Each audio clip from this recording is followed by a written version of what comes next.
Hello, everybody, and welcome to our Friday class. I am Stephanie Green, and I'm going to lead the class today. And we're starting the new month of January, and this whole month we're going to be talking about detoxing, but in a little bit different way than what we've done before. We've always before just kind of focused on detoxing your body, and we're going to do that this month too. But we've got some other things that we can detox. And so today our topic is detoxing your home. So I'm just going to jump right into it and screen share my PowerPoint presentation because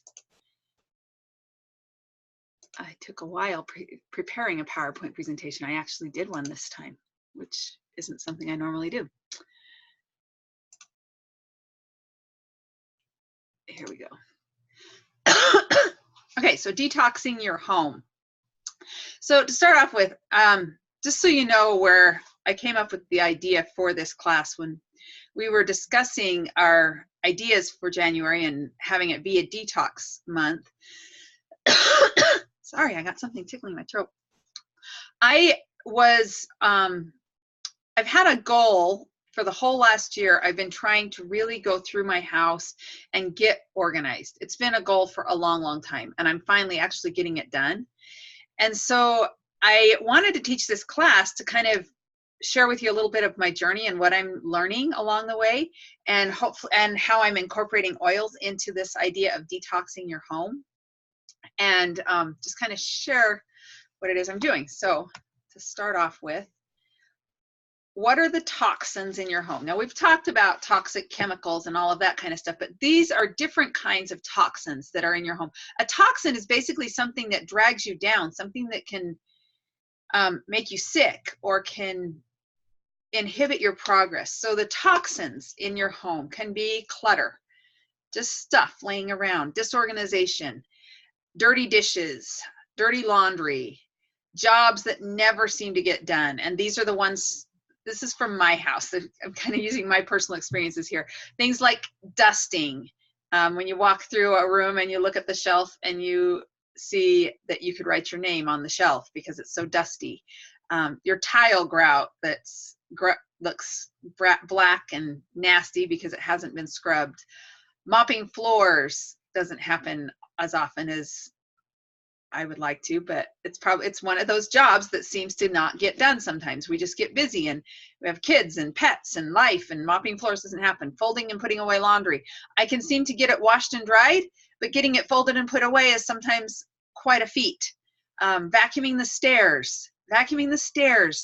It seems like is one of those jobs that just doesn't ever seem to get done.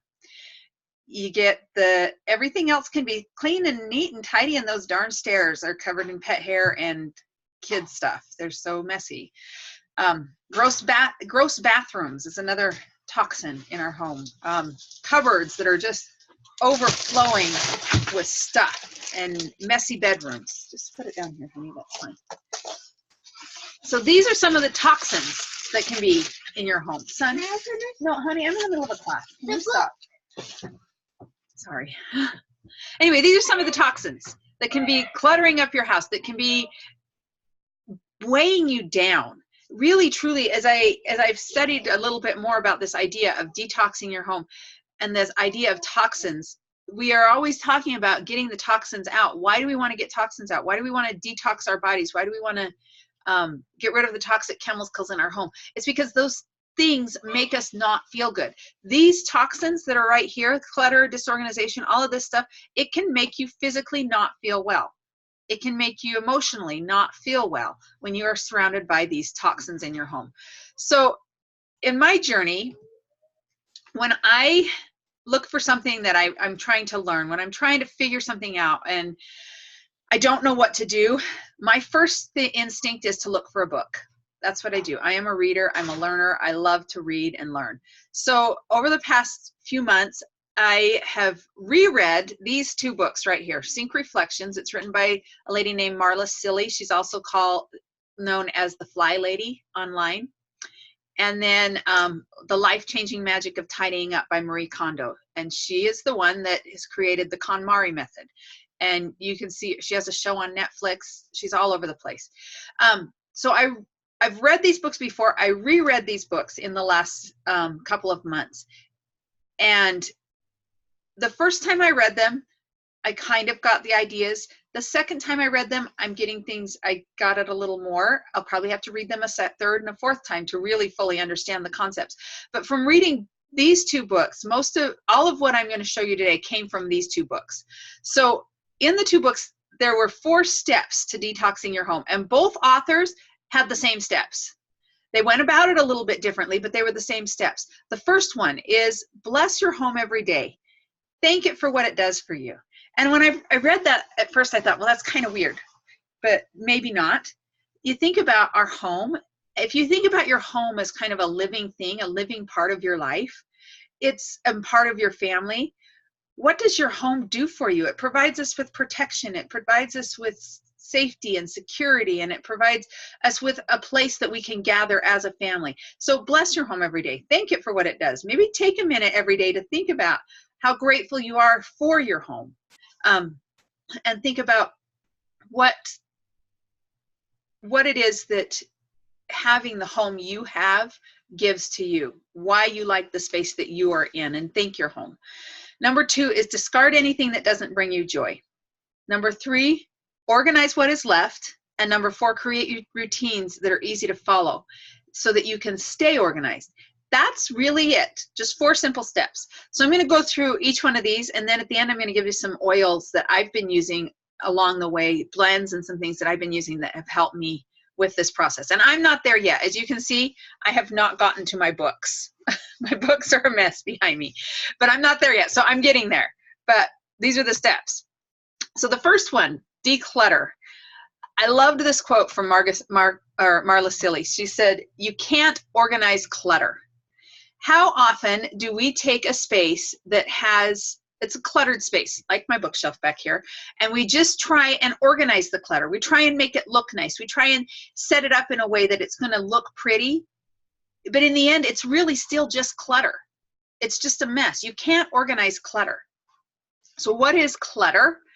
I found this definition online. I thought it was kind of, I liked it because I thought it really painted the picture well of definitions of clutter.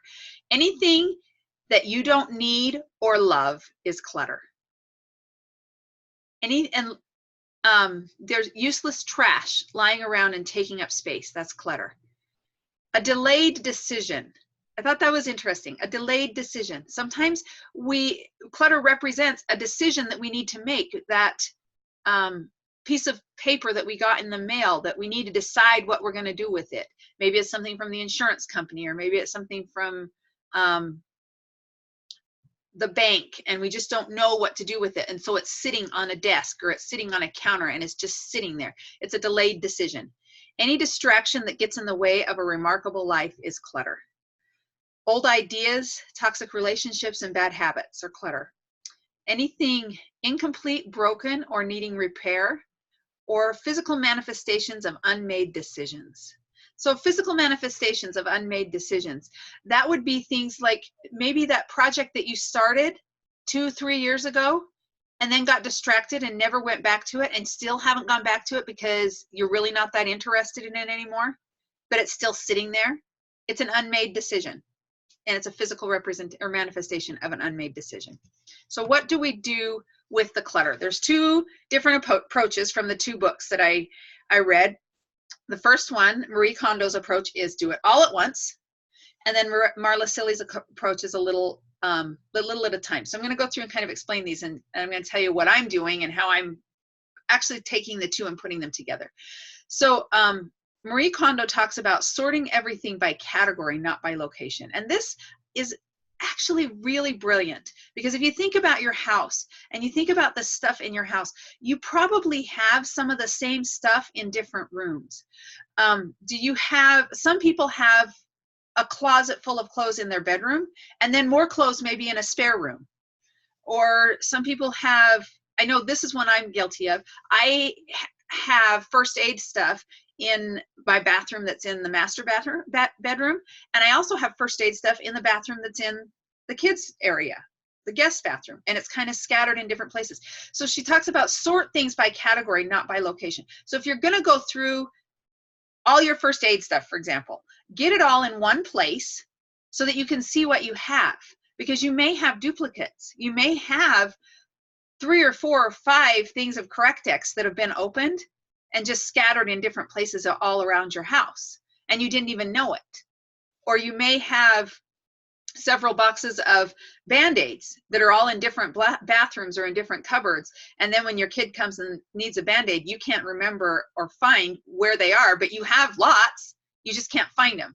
So get everything in one place so that you can sort by category. And the order that she recommends you do it in is, first you start with your clothes, then you go to your papers, then your books, then any miscellaneous items, and you end with things like your sentimental stuff, the stuff that you're keeping for sentimental reasons. And the reason being, by the time you've gone through clothes and papers and books and everything else, and you get to the sentimental stuff, you're really good at being able to decide what you want to keep and what you don't want to keep.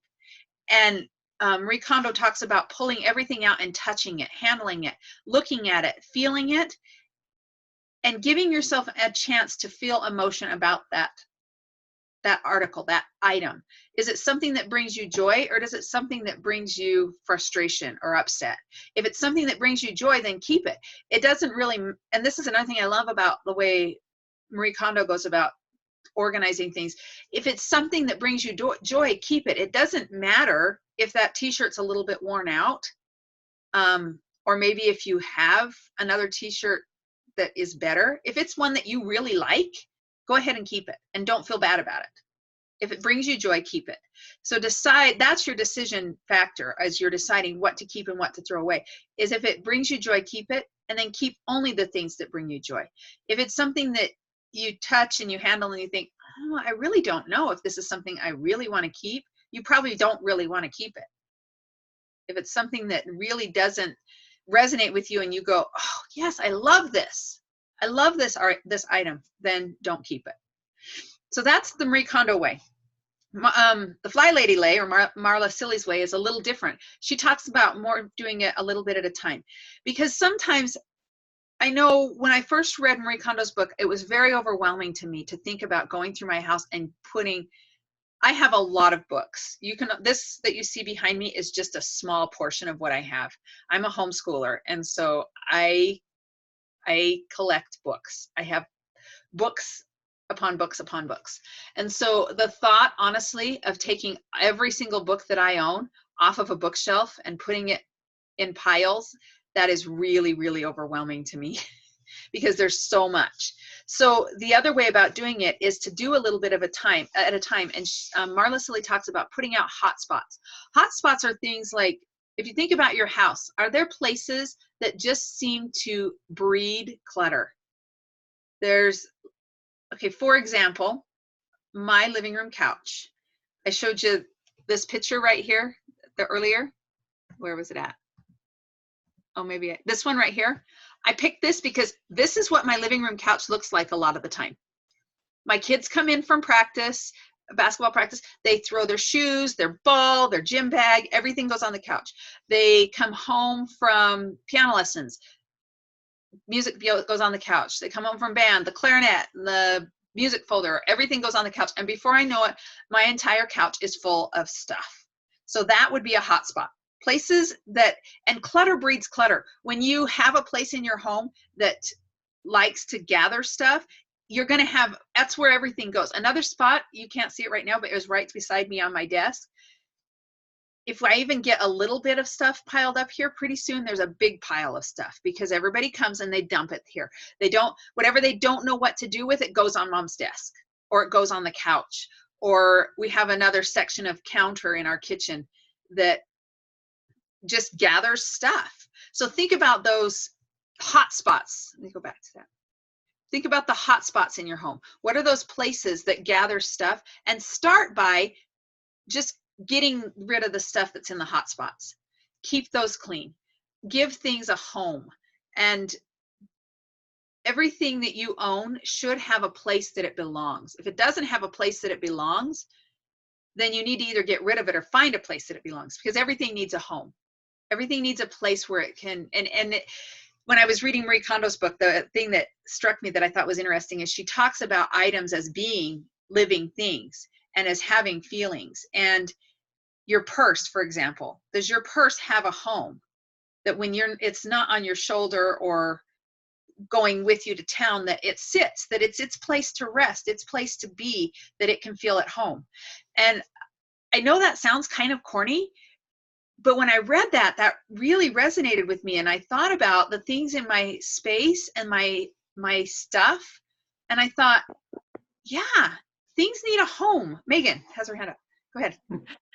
I was going to stop you earlier because when you had said something, it reminded me of this. And it was probably, 2 years ago or something? You and I were talking one night, and you're like, just make a home for everything. And I did that in my Minnesota house, and now I'm trying to do it here now that we're trying to move in and fit in into this smaller space. And that is like everything. I say it probably a million times a day. Like, does it have a home? Where is its home? Is this in its home? And I'll go to my husband and be like, is this where this belongs? This has a house, And so I've used that phrase like a million times since our conversation that one time. So you taught me that years ago. I love that. I actually have a friend of mine that her kids and her husband will say, where is this? Where's that ball? Or where's that drill? Or where's that screwdriver? And her answer every single time, where does it live? That's what she'll say. Where does it live? Look where it lives. Because if it's not where it lives, I don't know where it is. And so this is really a big deal. Giving everything in your home, a place where it belongs. And then this third one, the 27 fling boogie. That's actually one of Marla Silly's words. If you read her book, she's created a whole vocabulary that is really quite fun. But the 27 fling boogie, what that is every day, if you're doing this process of getting rid of a little bit every day as you go through your day and your life, you find 27 things that you throw out. Or you can set a timer, say for 15 minutes. This is how she recommends you actually do it. Set a timer for 15 minutes and then hurry as fast as you can, find 27 things that you can get rid of, put them in a pile and get rid of them. Put them in a box to take to the Goodwill or throw them in the garbage, whatever it is. Anyway, so that's the two different approaches. I've kind of combined the two, and I kind of do a combination of the two approaches because, like I said, I personally feel like pulling everything out all at once, it's way overwhelming for me. And maybe I'll get to that place. I don't know. But I do like this idea of the categories and doing things in categories. And then I kind of combine that with the 27 fling boogie type thing. So my clothes, for example, I did go through my clothes and I pulled them out of off the shelves, and I pulled them out of the closet. And it didn't take that long, and I just started throwing things away. Another thing that I've done is my doTERRA closet. It drives me crazy. It's full of stuff, lots of stuff. So the other day I had like 15-20 minutes. I started just pulling stuff out of there, and I found old enrollment packets. I found old brochures and old magazines and things that were like from 7-8 years ago that aren't even current anymore. Old enrollment kits that they don't even have anymore. So I just gathered all of that up, and it was more than 27 things. I put it in a box and I threw it away. And then the other thing about that Marie Kondo talks about that I think is really interesting is she says to thank the things that you get rid of. When you get rid of it, thank it for serving its purpose. And at first I thought that was kind of weird, but then I've had opportunities as I've been going through and getting rid of things and decluttering, and there's sometimes that I come across an item that I really don't have a use for it anymore. It doesn't really make me happy anymore, but it did at one time. And so sometimes the thought of getting rid of it is a little hard because it did make me happy at one time. And it's amazing how you can just hold that item, look at it and say, thank you for serving me so well, and then put it in a donation box and you don't feel anything anymore. It really is, it's really incredible how that works. But anyway, you can decide how you want to do this. For me, this is how I've gone about it. I combine the two approaches by doing a little bit at a time. And then sometimes when I have a little bit more time and I feel like I want it, so I'm at the papers stage right now. So when I feel like I have some time and I want to really tackle a big project, then I can go, say, to a file cabinet and pull everything out and get rid of stuff and go through things. But sometimes I only have 15 minutes. And the Marla Silly, the fly lady, she talks about the power of using a timer and setting a timer for, say, 15 to 20 minutes, working as hard and as fast as you can for 15 to 20 minutes. And when that timer rings, you're done and you move on to something else. And you move on with your life, and you come back to it another time, and you don't feel guilty about it. You don't feel like, because organizing and decluttering and all of that sometimes can be really overwhelming because it's such a big job. So how does clutter really affect your family? I found this quote that I thought was interesting. It says, clutter isn't just the stuff in your closet. It's anything that gets between you and the life you want to be living. So clutter can be just papers and books and garbage and stuff, but it can also be thoughts. It can be beliefs. It can be just behavior patterns that aren't serving you, that are getting in the way of helping you live the life that you really want to live. So I went through this list right here, comes from the book Think Reflections, and these are some of the things that she talks about that clutter does to you. Clutter keeps you in the past and doesn't allow you to move forward. When you're hanging on to stuff that doesn't serve you anymore, that is from your past, you can't move on. You can't think about what comes next because you're hanging on so hard to what happened before and what came before. So getting rid of that clutter helps you move forward and move to the future. Clutter causes chaos. Chaos is capitalized because it stands for can't have anyone over syndrome. You're so cluttered in your space, in your thinking process, in your life, you can't have anyone over. Can't have anyone over syndrome. And I thought I really like that, because you think about the word chaos, and when I think about the word chaos, it brings to mind just complete disorganization. Everything is completely out of whack. And do I want to have guests come over to my home when my house is in complete and total disorganization and a mess? No. So clutter stands for can't have anyone over syndrome. Clutter causes embarrassment and stress. I have a really, really good friend of mine that I haven't been in her house in years. And we're really good friends. When I go over there, she meets me at the doorstep because she can't stand to have anyone come in her house. She's so embarrassed about it because of whatever reasons. I haven't been in there, so I don't know what it looks like. I can't tell you. But that is debilitating too, to feel like that you're so embarrassed and stressed over the state of your living space. So clutter takes over your home and your life. And I loved this one right here. Clutter clogs your pathway to abundance. When you're so caught up in all of the stuff around you, you can't see anything beyond it. Okay. So what do you do with the clutter? Step 2 is to organize what's left. After you've gotten rid of all the clutter, like we said before, you can't organize clutter. So get rid of everything, and then you can organize what's left. Marie Kondo says clutter is caused by a failure to return things to where they belong. So giving things a home, like we talked about, letting things get organized is the next step. But it's a whole lot easier when you have less stuff to organize. When you don't have so much stuff, it's much easier. So what's the big idea? This is what my mom used to say all the time when I was growing up: a place for everything and everything in its place. And I've adopted that, and I say that to my kids too. A place for everything and everything in its place. If it doesn't have a place, then you need to get rid of it or create a place. If it's important enough to keep, then it needs to have a place. Here's the next thing is some ideas and keys for organization. Keep it simple.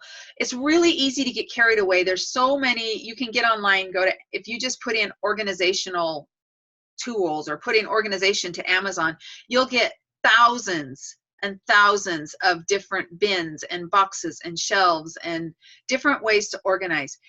Keep it simple. Use what you have. Like Marie Kondo recommends using things like shoe boxes and old cell phone cases. You can cover them in pretty paper if you want, but putting things in a box that can stand up, like all of your oils, for example, putting them in a box where they can stand up and sit in a place that looks nice and is easily accessible.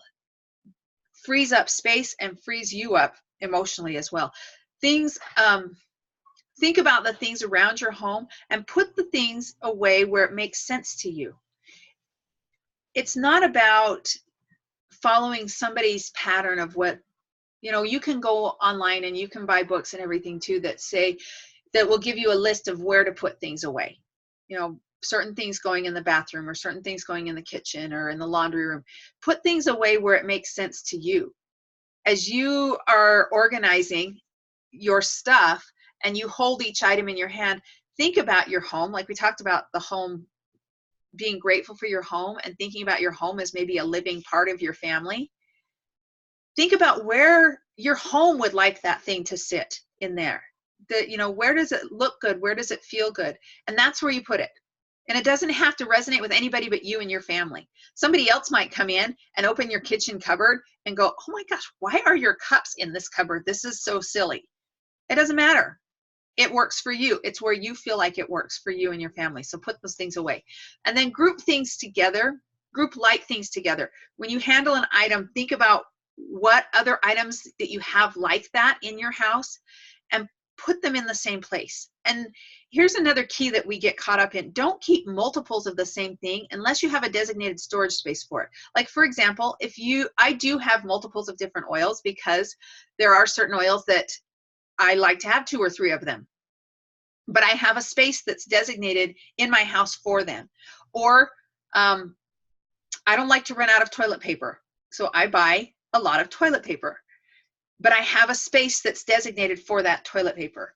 Like before I use the example of the Correct-X, I'm only saying I only use that because I have been guilty of that before. Finding that I've got 3 or 4 or 5 of the same thing scattered in different places in my house because they don't have a home. So keeping multiples of stuff and I'm not talking about if you're wanting to do storage, because I know a lot of us like to gather things to do, have things stored up. That's totally different. But having multiples of things that are just in the way. Here's another one. How often I'll go clean out from underneath of a bathroom cupboard and I'll find dozens of old toothbrushes. All these old toothbrushes that just did never get thrown away, or they got thrown under the sink because I thought, oh, I need a toothbrush for scrubbing, not realizing that I already had 6 of them under there. So if you have a place like a little cup or something that you keep those old toothbrushes in, or now I have a little cleaning caddy that sits under my kitchen sink that has the old toothbrushes and my gloves and my sponges and everything in it, so that when I'm looking for a toothbrush that I can scrub grout with or I can scrub a corner with, that's where I go instead of having 5 or 6 of them under the sink. Anyway, I hope that makes sense. Don't keep multiples unless you have a place to store multiples. Number 3 is create routines that are easy to follow. Get your routines established, one habit at a time. So this one, once you've gotten rid of the clutter, once you've organized, the way to stay organized is just having routines that you follow, making it a habit. Maybe it's something like every 6 months or something, you go through your clothes and you get rid of stuff that you don't like anymore, that doesn't make you happy anymore. That's part of a routine. What I'm going to show you next, though, is some daily routines that you can do and weekly routines that can help. And these are just suggestions. Like I said, I finished reading the Fly Ladies book a week or so ago, and I'm still working on my routines. But the idea is there, and it's something that I'm excited about having work in my home. So baby steps, do one thing at a time. Pick one thing and do it regularly until it becomes a habit. Then you can add another step. So for example, in my house, the dishes is a big deal. My dishwasher broke last summer and I didn't want to spend the money on it. I wanted to spend money on other things. So I haven't got my dishwasher broke. So I haven't had a dishwasher since last June. We've been doing all our washing everything by hand. So dishes is kind of a big deal. But I have now created certain habits around dishes.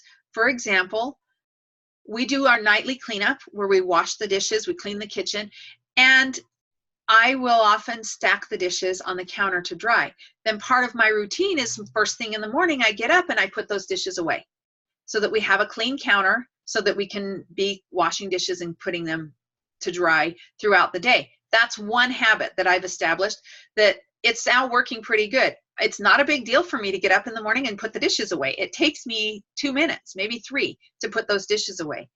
But it's a habit that makes a big deal in my house to have that countertop clear and ready for the day. That's what I mean by pick one thing. I put in here having some routines that you follow, some morning routines and some evening routines. These are my morning routines. So I'll show you what I do. This isn't what you have to do, but you can figure out what works for you. So my morning routine is I get up, I get dressed to my shoes, and that's a fly lady thing. Get dressed to my shoes and I make my bed. I forgot to make my bed on there, but that's what I do.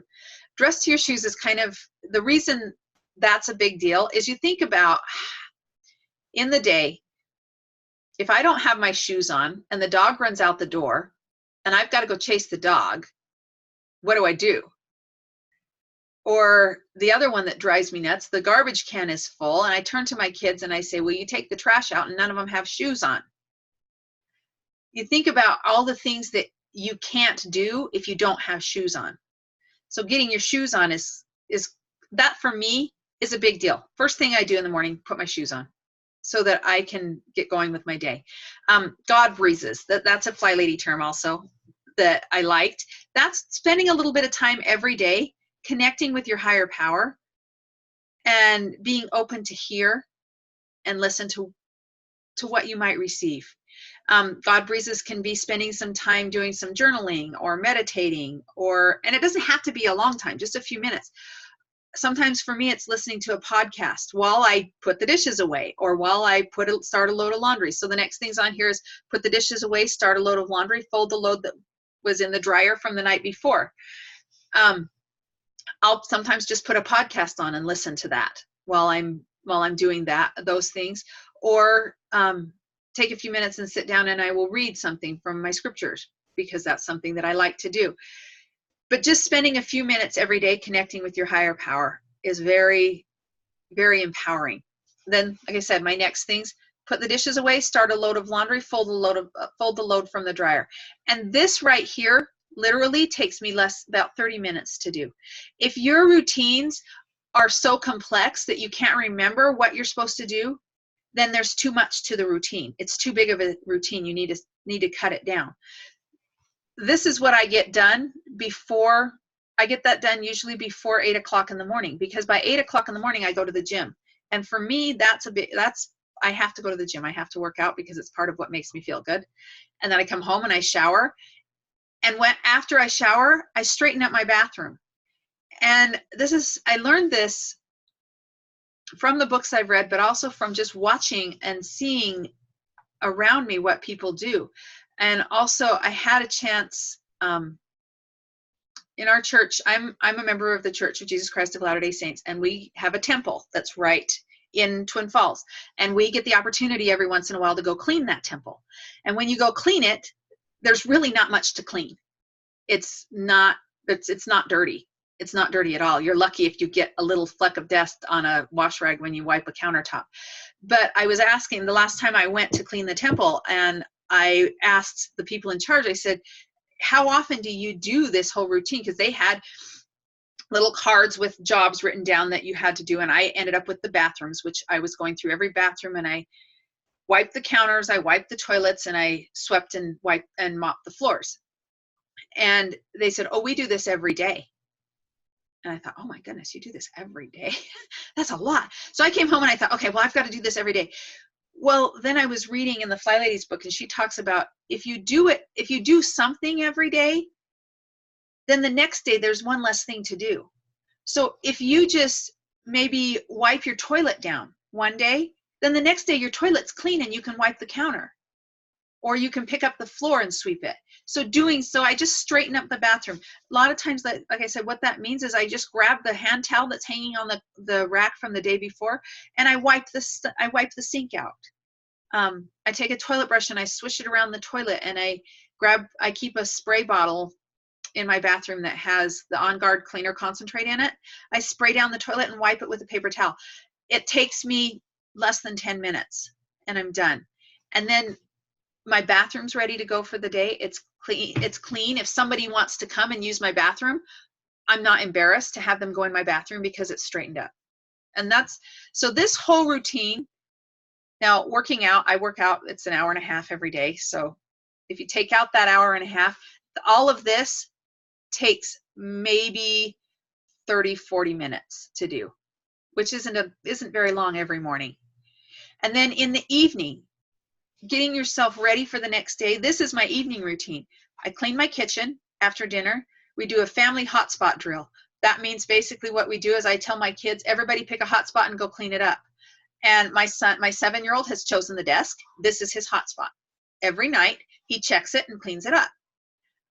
The couch gets checked. The counter in the kitchen that gathers up stuff gets checked. The other places we have our family room that has a couch that just gets full of blankets and mess from kids.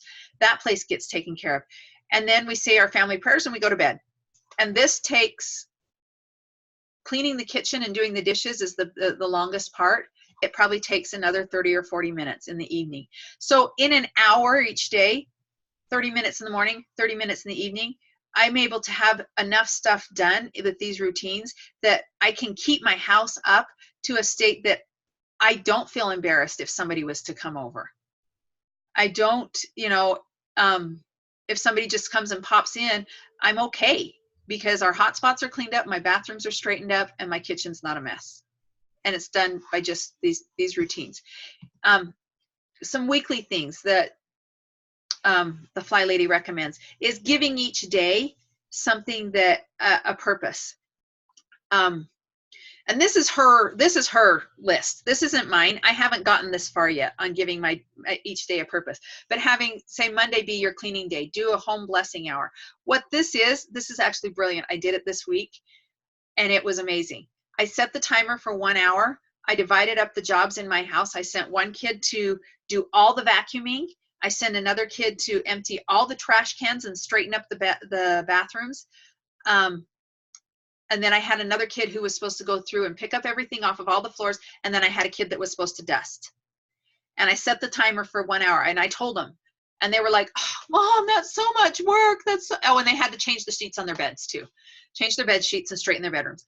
They said, that's so much work. I said, well, I'm setting the timer for an hour. And when the timer rings, you're done. Even if you haven't finished everything, you're done.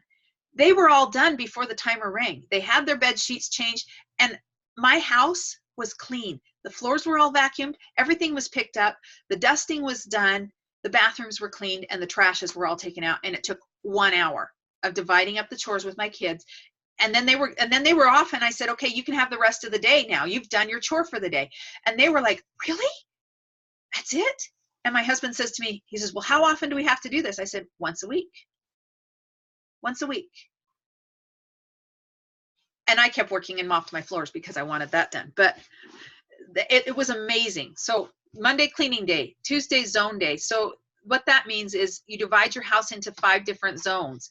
Maybe your kitchen, your family room, bedrooms, bathrooms, divide it up. And then each week you have a focus zone. And so on Tuesdays, that's your zone day. So you set your timer for maybe 15 minutes or 30 minutes, and you spend 30 minutes in that zone. And that's when you do things like wash windows or pull the couch out and clean underneath of it or mop that floor that hasn't been mopped forever. Because there's a lot of, you wouldn't believe how much power you feel when you look at a job, like I talk about my floors, and you know, oh, I'm going to do that on Tuesday. It's Monday today, and I have all these other things to do. I don't have to worry about that because I already know I'm going to do that on Tuesday. So giving each day a purpose is very powerful. Wednesday, planning day. Thursday, grocery and errand day. Friday, paperwork day. You can throw in here your doTERRA days that say maybe Wednesday and Friday are going to be the days that you're going to set a timer and you're going to spend an hour doing doTERRA work. You're going to spend an hour inviting people to classes, or you're going to spend an hour studying to learn more about how to use your oils. You can put that in here. And these are things, the power of that timer is amazing. Setting a timer and being able to say, I have 30 minutes, and for 30 minutes, I am going to focus on this task, and then it's done, and I'm moving on, is powerful. Okay. Here's some oils to help in the detox your home. And I divided them into the categories. To declutter, these blends come from this book by Desiree Mangendog, I Am Fabulous. And you can buy this book at aromatools.com, and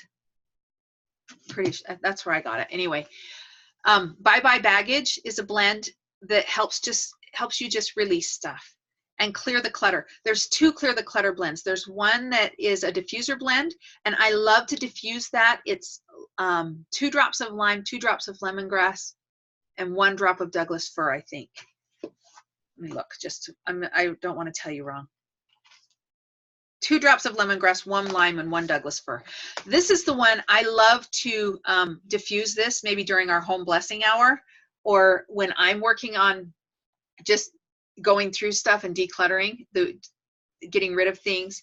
The Clear the Clutter blend is amazing to diffuse. But there's also a roller bottle blend that you can use, that you could be putting on yourself, because it takes a while.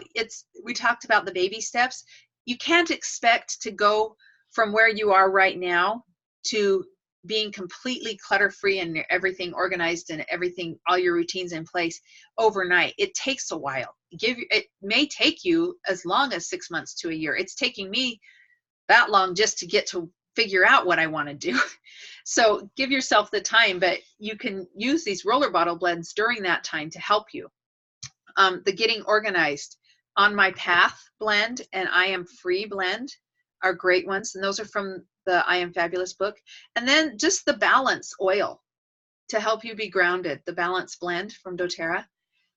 And then just to help you be grounded, and the Creating Your Routines and Habits, I put Motivate is a good one to use, or Citrus Bliss. Hope is another good one to use, because it's really easy when you're trying to create these routines and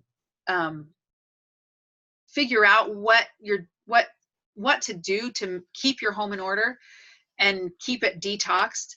It's really easy to lose hope. It's really easy to get discouraged. So hope is a really good one. And then the More Than Enough blend from Desiree. So I know I just kind of rambled on and I didn't give you guys any time to talk, but I'd like to know what your thoughts are on maybe if any of you've had experience with how you go about decluttering or detoxing your home, and what are some of the things that you've done. Does anybody have anything?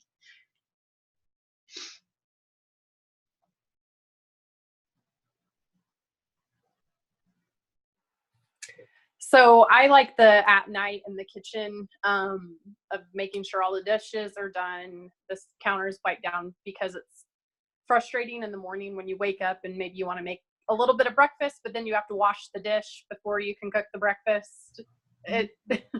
So that's one thing I try to do, and stay up on that.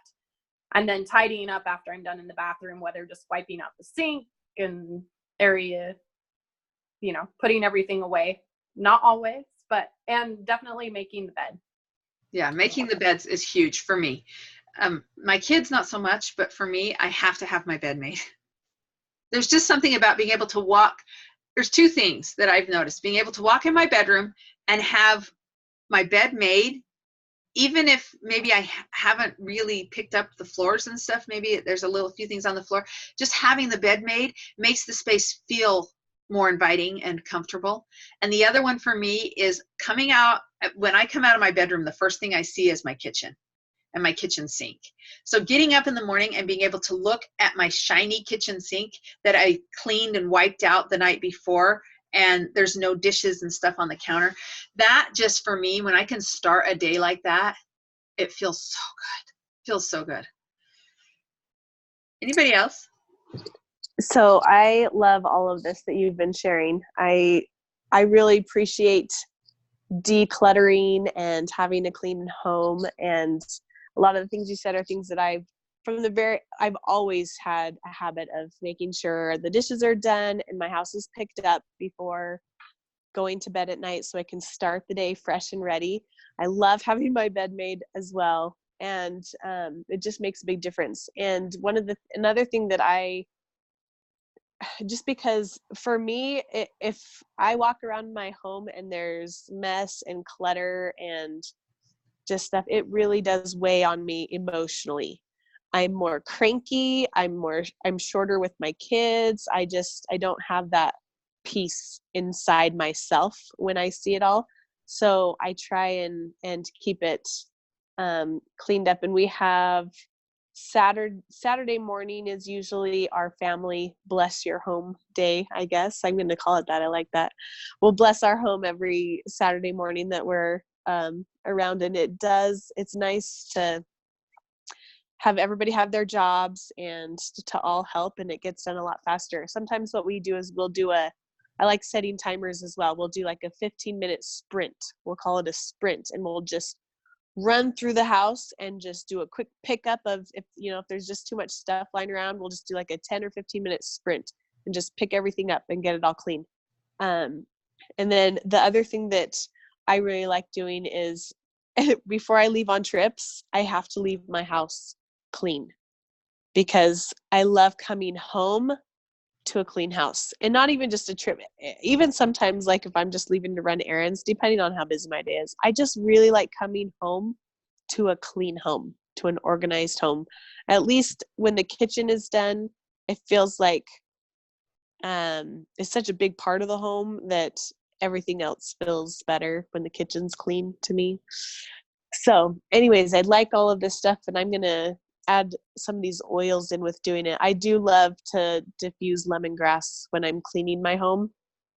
I just like the cleanliness of the smell, and I know that it's really great for helping that mindset of decluttering. And so I like that a lot. So thank you for this. This has been really motivating to really want to do more. And I like the Fly Ladies way too of doing the 15-minute timers daily or whenever, just so that it's not so overwhelming. Because I did start doing last year, I did Marie Kondo stuff with the clothes and the books, and I didn't quite get through to everything, but I love that 15-minute timer, because then I don't feel like I have to do everything all at once. I could just do a little bit here and there. So Thank you. This has been great. You could do maybe one bookshelf instead of all of the bookshelves. Right. I have so many of them, so many of them. But for me, that the hotspot fire drill has been a game changer, because now my kids know what it is, and I can just say pick a hotspot and clean it up, and they can do it, and it's done quick. And it's amazing how when those hotspots are cleaned up, those places that are just the clutter traps, my whole house is clean.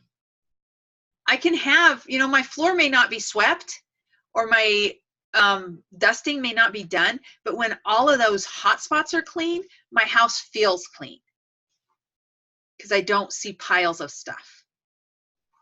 Does anybody else have something they want to add? You guys have very much motivated me. I've been doing this over and over again as we've moved into this house with no storage and smaller house, and I've been kind of getting sick of organizing and sick of just doing this over and over again. But now it's okay, I'm going to recommit to doing this, and because we have so much clutter, and it's just been kind of overwhelming to work through it all, and I'm just kind of getting sick of it. So now I'm going to go back and do it again. But I hate clutter. I absolutely hate clutter, because everything what you said, I get anxious, my anxiety goes up, I can't focus, I can't think, I can't create, I feel like I have no energy. And so I get mad that we have the clutter, but then I'm so over clearing it. But now with these oil blends and just talking with you gals, it's nope, I can do this, I can keep going, and it's going to be better in the end. So thank you. The oil blends really make a difference. They really do. I can't tell you, just putting something in the diffuser or using those oils topically really makes a huge difference. So anyways, I'm going to let Callie take the last couple of minutes and tell you about what the class is going to be for next week. And then I do have the blends from the I Am Fabulous book on slides, but I'm going to stop the recording before I show them because I want to respect Desiree's copyright on those. So, but if you want to see them, if maybe you don't have the book and you want to take some screenshots, I will show those. But I'm going to turn it over to Callie.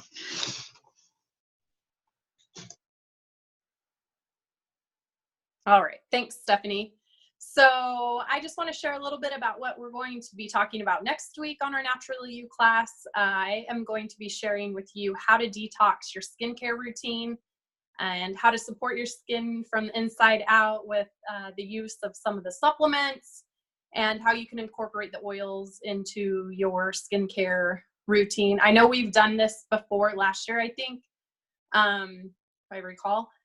But there's some new products out that are absolutely amazing that will fit everybody's skin. I can't wait to share. So please join us next Friday at 1:00 p.m. Mountain Standard Time for that class. Can I make a request? Because I know you're the expert in this area. Can we, Sure. Can we post our questions in Naturally You? And then maybe if you have time, you could answer some of the questions as part of the class next week? Oh yeah, that's a great idea. Yeah. Should I do like a little post? Maybe I'll do a little post and then I'll do You that could after. comment. Yeah, we could just comment on it, then everything would be in one spot. Because I just want to learn more about this yarrow palm, because I swear it's taking the double chin away. But it could be just in my mind. But I'd like to hear your take on it. Yeah, the serum it's like firming. It's crazy. Okay. Well, so yeah. So yeah, if we could just ask questions and then we could get your take on it. I know you're the expert, so. Yeah. Well, I'm still learning about the oil stuff and how it works with the skin, but yeah, definitely, that's a great idea. Cool. Thank you. Yeah. Awesome. It's going to be good. So I will get this posted in the Naturally You group, and I will also get it uploaded to YouTube so you can see this later. So thanks for coming, everybody, and I'm going to stop the recording.